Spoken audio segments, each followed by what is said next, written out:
Las leyes, al menos en el papel, contemplan que las personas, a pesar de sus diferencias sociales, políticas, económicas y culturales, tienen los mismos derechos. Esto se debe a que existe una Declaración Universal de los Derechos Humanos. Pero esto no ha existido siempre. Hay muchos hechos históricos que van a influir directamente en que se logre este objetivo. Uno de ellos es el que vamos a estudiar en este tema y por lo tanto nos vamos a ubicar a finales del siglo XVIII en Europa, en donde se va a dar la mayor revolución de la época y se considera el mayor hecho histórico del siglo XIX porque es donde se van a lograr los mayores objetivos. Y resulta que se va a constituir el liberalismo político.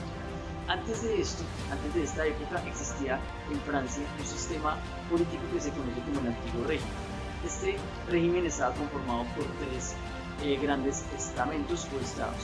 El primer estado era la Iglesia Católica y los miembros del clero.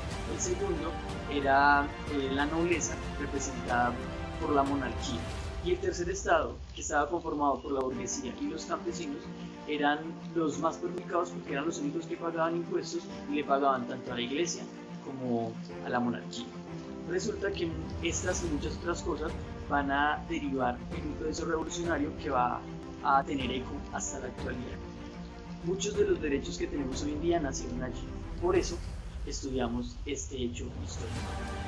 La idea es que siempre seamos promotores de los derechos humanos, siempre busquemos defenderlos y por eso vamos a continuar con esta temática. Bienvenidos y esta es la Revolución Francesa.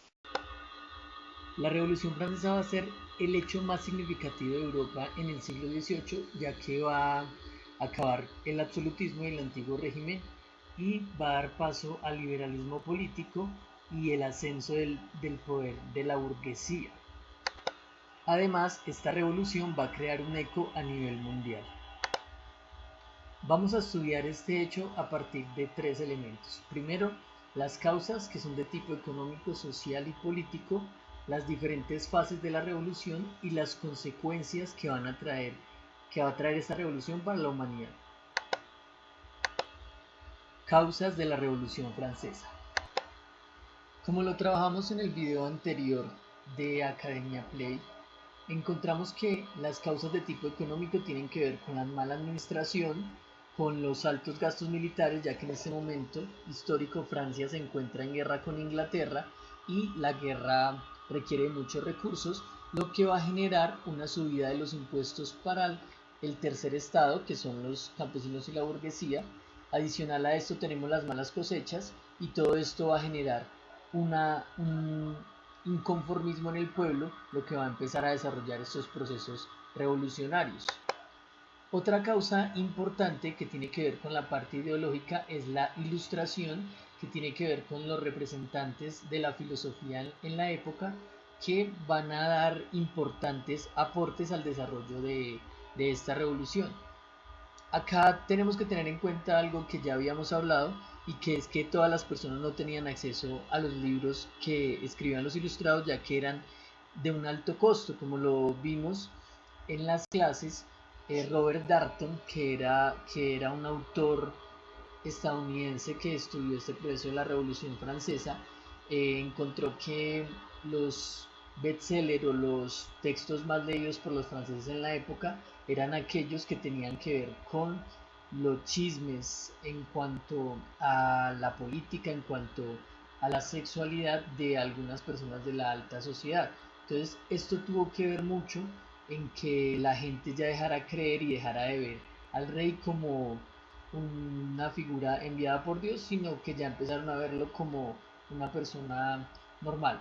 El aporte de la Ilustración es que de allí van a salir los elementos que van a conformar el nuevo sistema de gobierno. Fases de la Revolución Francesa. En cuanto a las fases de la revolución, vamos a mirar estos cuatro elementos, que son la convocatoria de los Estados Generales, la Constitución de 1791, la República y la llegada de Napoleón.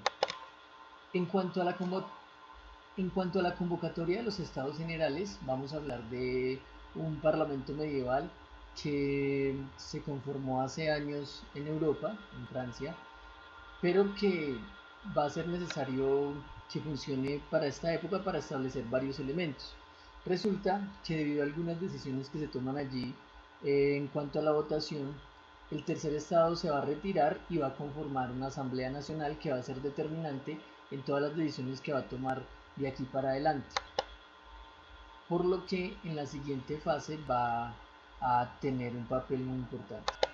La toma de la Bastilla, que se va a dar el 14 de julio de 1789, va a ser fundamental para la revolución, ya que allí se van a dar cuenta que pueden tomar diferentes acciones en contra del antiguo régimen y que se llenan de confianza porque la Bastilla es el máximo símbolo del antiguo régimen, ya que muchos de sus cañones los tenían listos para disparar al pueblo en caso de que esto sucediera, pero después de 4 horas se toman la Bastilla.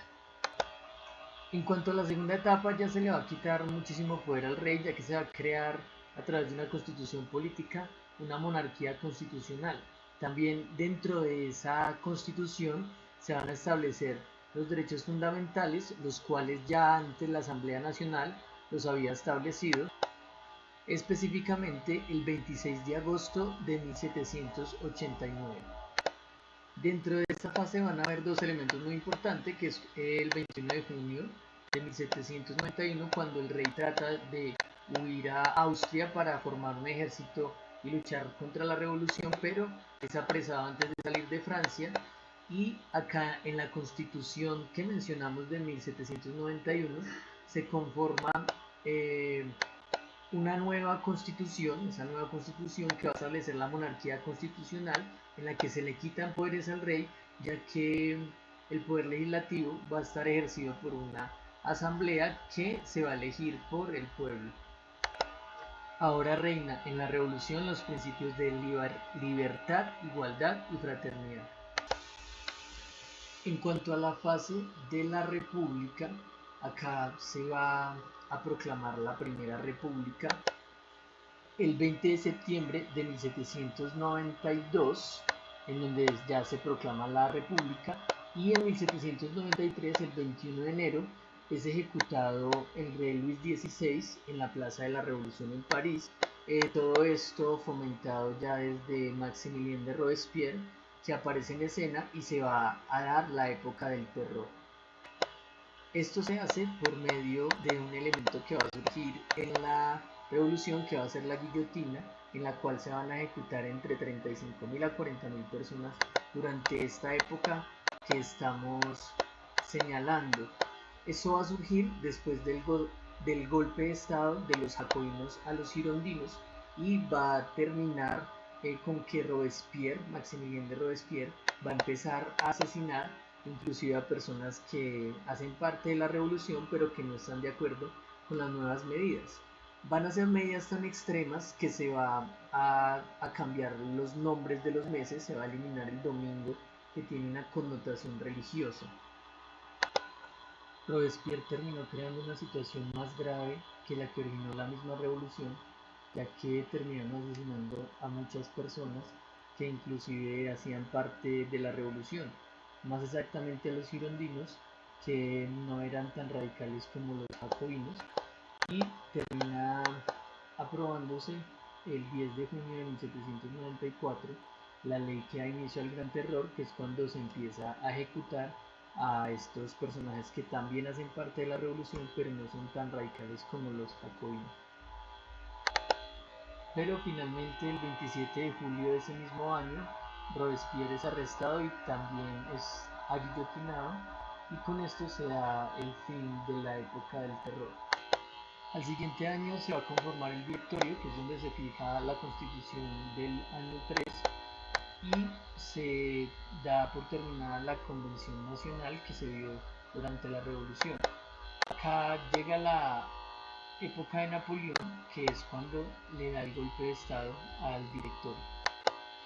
Este militar francés llega, primero se proclama cónsul y luego se proclama emperador, y el objetivo de él es desarrollar un poder que lleve a Francia a dominar a todo el mundo, y por poco lo logra, pero pues Europa se va a unir en contra de él para enfrentarlo, y va a atajar la revolución de Napoleón, el poder de Napoleón. Napoleón va a acabar con algunos elementos de la revolución, pero también va a extender otros por Europa y finalmente va a ser derrotado gracias a esa alianza europea. El eco de la revolución. Las consecuencias de la Revolución Francesa van a marcar la historia desde allí en adelante. Muchos de los elementos que tenemos hoy en día en nuestros sistemas políticos vienen de allí. Primero que todo se va a desaparecer el antiguo régimen, que es la constitución que ya habíamos visto de los tres estados, porque se va a originar, al menos en el papel, una sociedad más igualitaria. Se va a crear el sistema de monarquías constitucionales, que es donde los reyes ya no van a tener un poder absolutista, sino que van a estar regidos por una constitución política. Se van a crear principios de soberanía nacional, de nacionalismo y de liberalismo en Europa. Es decir, ya van a empezar a surgir, se van a consolidar países en Europa y en el mundo. Este eco va a llegar hasta Iberoamérica, hasta nuestro territorio, los países que eran dominados por España y Portugal, y van a empezar los procesos revolucionarios de independencia en América Latina gracias a los principios de la revolución. Por eso empiezan a surgir diferentes países en América que surgen de lo que antes era el imperio, bueno, el territorio dominado por los españoles y por los portugueses, y allí van a surgir países como el nuestro. La burguesía llega al poder. Recordemos que los reyes, muchos no eran analfabetas. La burguesía es una clase social que es rica, que ya son comerciantes, que son personas adineradas y que van a originar la clase política nueva después de la revolución. Van a tomar el poder.